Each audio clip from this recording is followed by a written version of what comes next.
Assalamu alaikum wa rahmatullah. This is Sumayah from Recite and Reflect. I wanted to share a quick layout of how I want to be journaling through Surat Tabarak. So Alhamdulillah Rabbil Alameen, today is the first ever day that we're covering an ayah. So we're doing ayah number 1 of Surat Tabarak, Surat Al-Mulk, and that's surah number 67. So I've got a system that I call the 5 T's. And what they are a series of different ways that we can engage with and connect with the Quran. So you can imagine it like a set of steps that we follow to help us build a better connection. So the first of the 5 T's is tilawa, which is to recite the Quran in Arabic.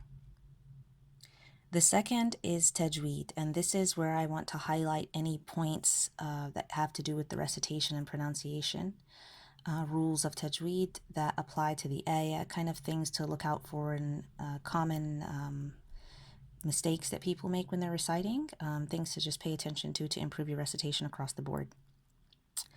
The third T is for translation, and you can imagine this like your subtitles. So this is primarily, I'm speaking to people who are not fluent in Arabic, or Arabic isn't their first language. So when we're trying to understand the meaning of the Quran, we go to the translation of the meaning to help us get an understanding or an idea of what's being said. The fourth T is tafsir, and that is the scholarly commentary on the meaning of the ayat of the Quran. And common tafsir or Ibn Kathir, and one that I recommend is Tafsir al-Sa'di, and there are many works out there that are translated and being translated to English.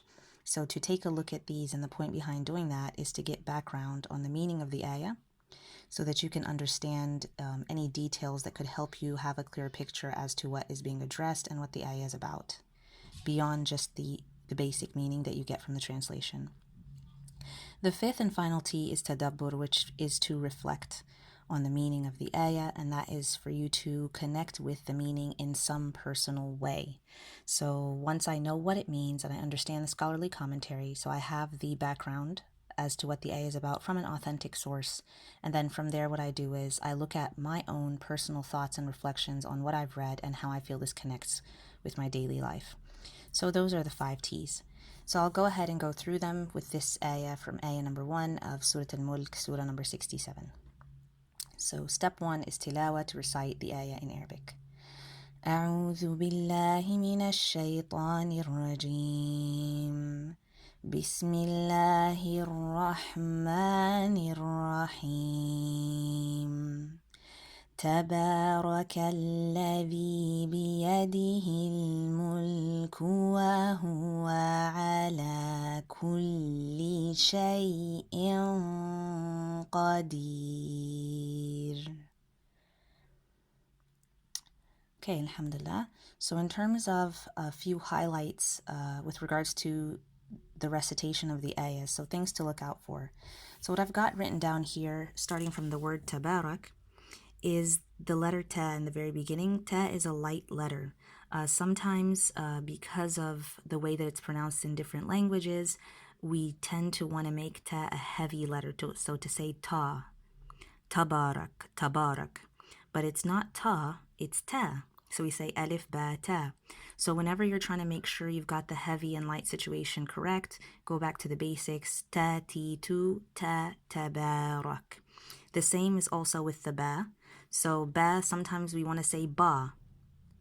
Tabarak, tabarak. But it's not taba, it's taba. Babi, bu, tabaraka.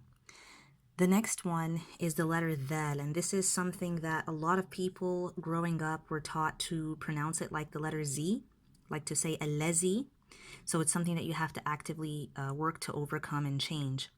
So the letter dhal is like a th, like these and those. So it's allavi, allavi, not allazi. So pay attention, bring your tongue out of your teeth. Tabarakallavi biyadihi al